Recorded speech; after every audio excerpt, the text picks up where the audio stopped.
The entire WNBA felt like it hit pause this weekend.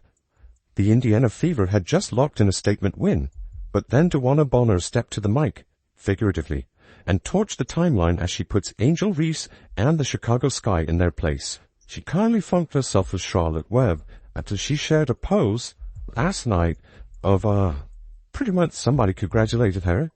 And going in on a Chicago Sky, right there in the thick of it. Angel Reese catching strays and side-eyes, while Caitlin Clark soaked it all in with her signature call. Bonner wasn't pulling punches. She served the sass, stirred the tea, and then poured it all over the court with the kind of precision that only a vet with receipts can deliver. What started as a routine post-game turned into an all-out roast-a-thon. And no, the Fever's win wasn't the climax, it was the trailer. The real feature? Bonner putting Reese in the Sky on blast in real time. This wasn't just sports.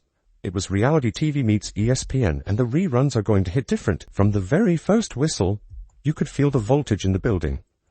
The air was thick with expectation, and the Fever came out like they were tired of everyone's doubts. Quick, aggressive, and surgical. Every touch of the ball was a statement, and Caitlin Clark, she didn't just run the offense, she composed a symphony. But the biggest twist of the night? Indiana didn't just match the Sky. They dictated everything. And DeWanna Bonner?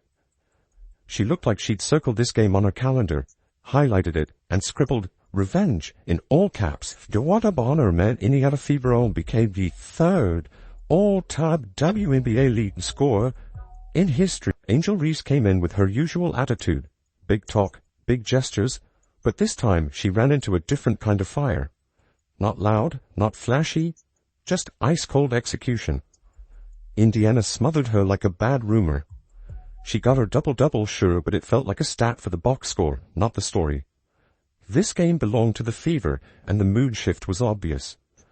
Bonner and Clark didn't just show up.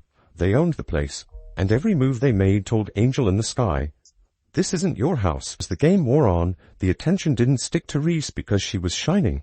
It stuck to her because she was folding. Her usual confidence cracked. Every clunky drive, every missed opportunity, it all chipped away at the facade. The fans noticed, her team noticed, and you better believe Bonner noticed. And she didn't just feed off it, she made it her fuel. Much like Donnie Carr, Angel Reese relies on the dramatics to generate attention, because just like Donnie, she can't maintain attention based on skill and the attention-seeking behavior. It started immediately yesterday as Angel Reese and the Chicago Bravado decided that they were going to disrespect the country by refusing to come out for the national anthem. She immediately loses her temper. She could not believe Caitlin Clark stole her moment. Angel Reese gets off the ground very slowly because everyone seems to be moving in slow motion in the WNBA. It stopped being a game and turned into a message board. And the highlight? Bonner snatching the ball out from under Reese like she was picking pockets in Times Square. She coasted in for the layup, but didn't crack a smile. No celebration. Just a stare, straight through Reese like glass. Cold. Clinical. Legendary.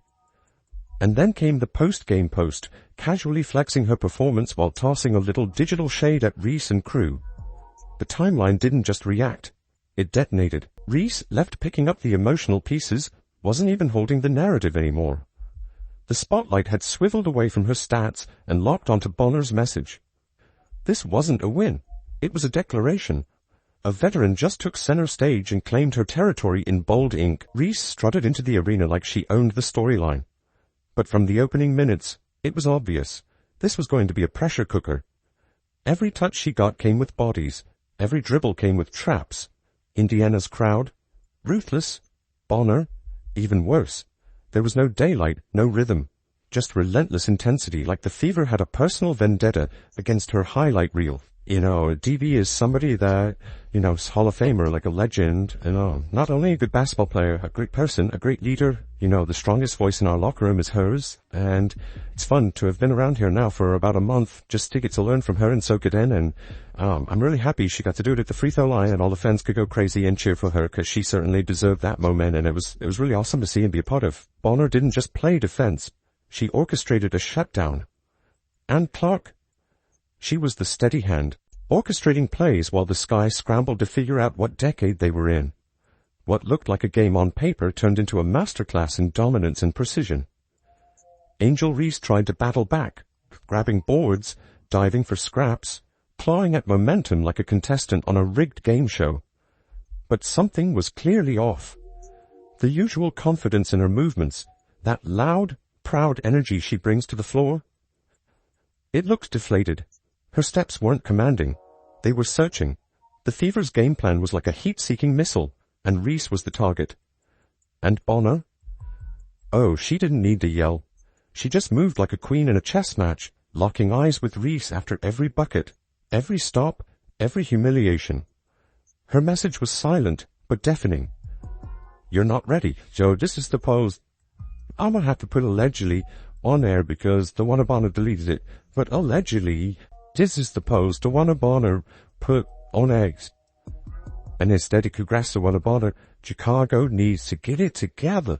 People's kind of pointing figures at DeWanna Bonner like, you know what? You shouldn't have shared that. She shouldn't have. She could share what she wanted to share. Now, I believe she later deleted this post, but, man, watch this, let's head on over to Egg Starve. Then came the viral spark that lit up the internet like a halftime fireworks show gone rogue. Bonner reposted a congrats message. Simple, sweet, until fans noticed the subtext, the very intentional shade hiding in plain sight. It wasn't just celebration.